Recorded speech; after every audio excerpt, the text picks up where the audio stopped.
This Halloween, the masks aren't the only thing hiding a dark secret. Halloween 3, Silver Shamrock, The Origin Story Part 1, The Beginning. The seeds of darkness are planted in ancient soil. Opening scene, the fog rolls over a dark and eerie Irish countryside in 1976. A modest cottage sits at the edge of the woods. Inside, an older man, Seamus O'Connell, is hunched over a cluttered wooden table filled with ancient tomes, symbols, and artifacts. His granddaughter, Siobhan, watches him with concern. Seamus O'Connell, gruffly, eyeing a weathered book. It's not just luck, Siobhan. It's power. Power that has been passed down for centuries, through bloodlines, through rituals. Siobhan, shocked, confused. But grandfather, why does it matter? It's just a mask factory, isn't it? Seamus, looking up with a piercing gaze. No, child. Silver Shamrock isn't just a mask factory. It's a gateway. A doorway to something darker. The power to control minds. To control destiny. Siobhan, bewildered. Destiny? What do you mean?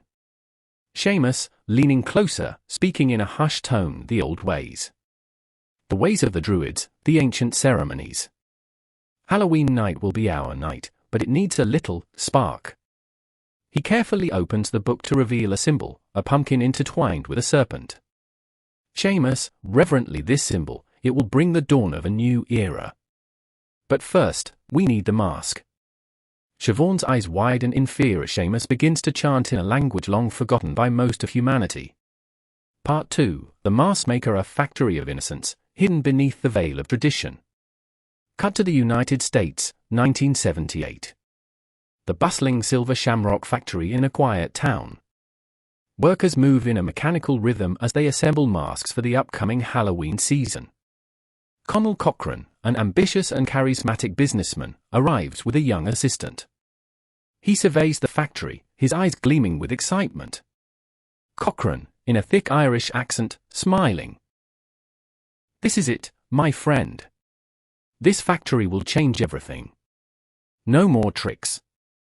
Only treats. Assistant, uncertain. But Mr. Cochran, how do we even begin making masks like this? These designs are ancient. They're not like anything I've ever seen.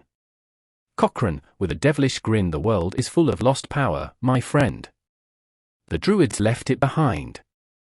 And we're going to resurrect it. The masks are just the beginning. As Cochran speaks, the camera pans to workers assembling masks shaped like pumpkins, skeletons, and witches. The assembly line moves with precision, but there's something unnerving about the process. In the background, strange symbols can be seen etched on the walls. Cochran, to his assistant, these masks aren't just for children, my friend. They're part of something much, much bigger. A jingle of innocence, laced with power. Part 3, the commercial concept. In Cochran's office, an advertising team sits around a table, brainstorming ideas for a Silver Shamrock commercial. Cochran stands at the head of a table, his presence both magnetic and ominous. Cochran, we need to sell the masks, but we also need to sell the magic. What's Halloween without a little mystery? Ad man number 1, hesitant, but sir, people like simplicity.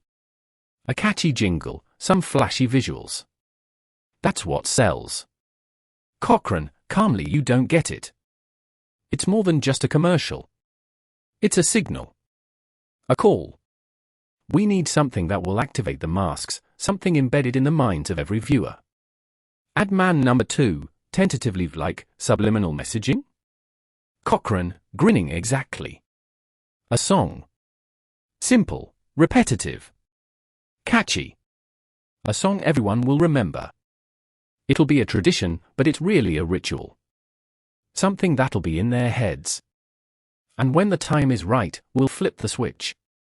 Cut to the commercial team in a studio, recording the now infamous jingle. The music is upbeat, almost childishly innocent, but there's something unsettling about it. The jingle, played on repeat, infects the air with a strange sense of foreboding. Jingle, sung in a cheerful tone. 8 more days till Halloween, Halloween, Halloween. 8 more days till Halloween, Silver Shamrock. Part 4, The Discovery. An innocent investigation unveils a horrible truth. Dr. Daniel Challis, a scientist and father, is investigating strange reports of children experiencing unusual symptoms after wearing silver shamrock masks. After hearing rumors, he travels to the factory to uncover the truth. Dr. Challis, to a nervous factory worker, I'm just here to observe.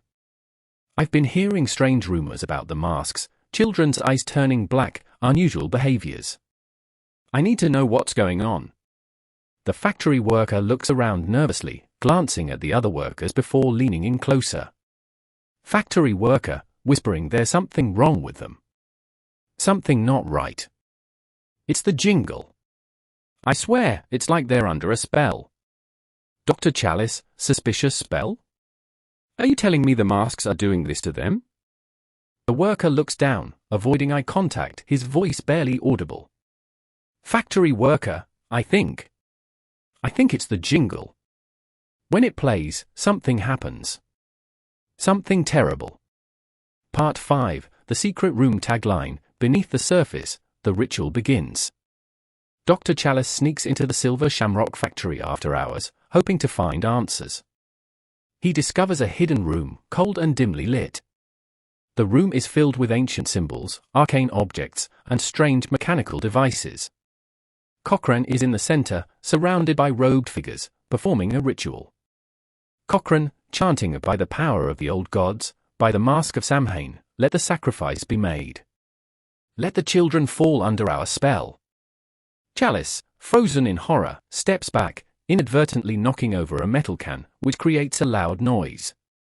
Cochran, turning sharply, his eyes glowing, Dr. Challis, you should not have come. Challis, terrified, what are you doing? What is this? Cochran, smiling wickedly, what I've been doing for centuries. Making the impossible possible.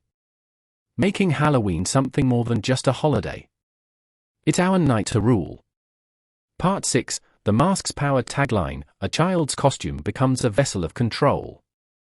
Challis learns the full truth, the masks are embedded with an ancient artifact, an object that manipulates the brain. When children wear the masks on Halloween night, they are linked to the ritual as the jingle triggers a neurological response. The jingle activates a dormant signal in their brains, making them susceptible to Cochran's control. Challis realizes that millions of children are at risk, their minds on the brink of being enslaved to the will of the old gods. Challis, determined, I have to stop this. I have to get to those masks before it's too late. Part 7, The Final Ritual. The Night of Sacrifice, the jingle that traps souls. It's Halloween night. Children all over the world are wearing silver shamrock masks. They eagerly await the moment when the jingle plays once more, unaware that it will trigger a mass ritual, trapping their souls in the masks forever. Dr. Challis and Ellie race against time to stop Cochran, who prepares for the final ceremony. The factory is filled with eerie chanting and glowing symbols. Challis, gripping Ellie's hand, we can't let them finish this. If the jingle plays again, it's over for everyone. Part 8, The Hunter. In the shadows of the factory, they fight to survive.